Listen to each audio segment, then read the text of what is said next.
നമ്മുടെ ഈ പ്രപഞ്ചത്തിന് ഈ യൂണിവേഴ്സിന് പുറത്ത് ബ്ലാക്ക് ഹോൾസ് ഉണ്ട്, കേട്ടിട്ടുണ്ടല്ലോ അല്ലേ?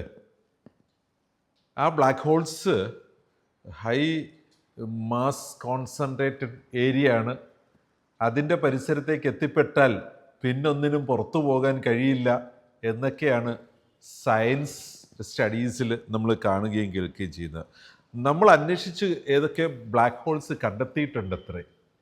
അങ്ങനെ കണ്ടെത്തിയിരിക്കെ നമുക്ക് പുതിയ ചില വർത്തമാനങ്ങൾ വരുന്നത് ഇങ്ങനെയാണ്: നമ്മൾ തന്നെ ഒരു ബ്ലാക്ക് ഹോളിനുള്ളിലാണ്. അതുകൊണ്ടാണ് നമുക്ക് ഈ പ്രപഞ്ചത്തിൻ്റെ ചില ഡിസ്റ്റൻസുകൾക്കപ്പുറം എന്താണെന്ന് ഇന്നും അറിയാൻ കഴിയാത്തത്. കാരണം അങ്ങനെ നമ്മുടെ വിഷൻ പുറത്തേക്ക് പോകാൻ സാധ്യതയില്ലാത്ത ഒരു ബ്ലാക്ക് ഹോളിനുള്ളിലാണ് നമ്മൾ ഈ വിശ്വസിക്കുകയും വിശ്വസിക്കാതിരിക്കുകയൊക്കെ ചെയ്യുന്ന അതുമായിട്ട് ബന്ധപ്പെട്ട പേപ്പറുകളുടെ അംഗീകാരവുമായിട്ട് ബന്ധപ്പെട്ടാണ്. അത് സയൻറ്റിസ്റ്റുകളുടെ ചിന്താഗതികളായതുകൊണ്ട് തന്നെ നമ്മൾ പലപ്പോഴും അതിനെ കൃത്യമായി അംഗീകരിച്ചു പോകുന്നുണ്ട്, ചിലർ അംഗീകരിക്കാതെയും പോകുന്നുണ്ട്. എന്തായാലും അത് എഴുതപ്പെട്ട് കഴിയുമ്പോൾ അംഗീകാരം വരുന്നുണ്ട് പറയപ്പെടുന്നതിനേക്കാൾ.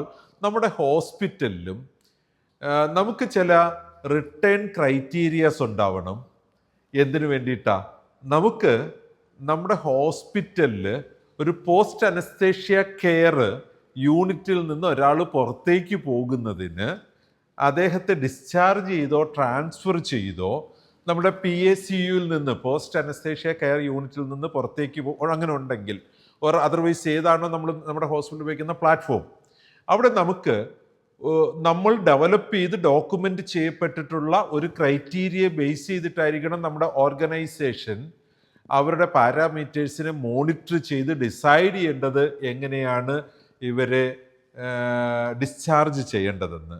അത് നമുക്ക് സ്വാഭാവികമായിട്ടും ആൾട്രേറ്റ് സ്കോർ ഉപയോഗിക്കുകയാണെങ്കിൽ 5 ഡിഫറെൻറ്റ് ക്രൈറ്റീരിയാസിൽ കൂടെ 10 സ്കോറിലേക്ക് പോകാം.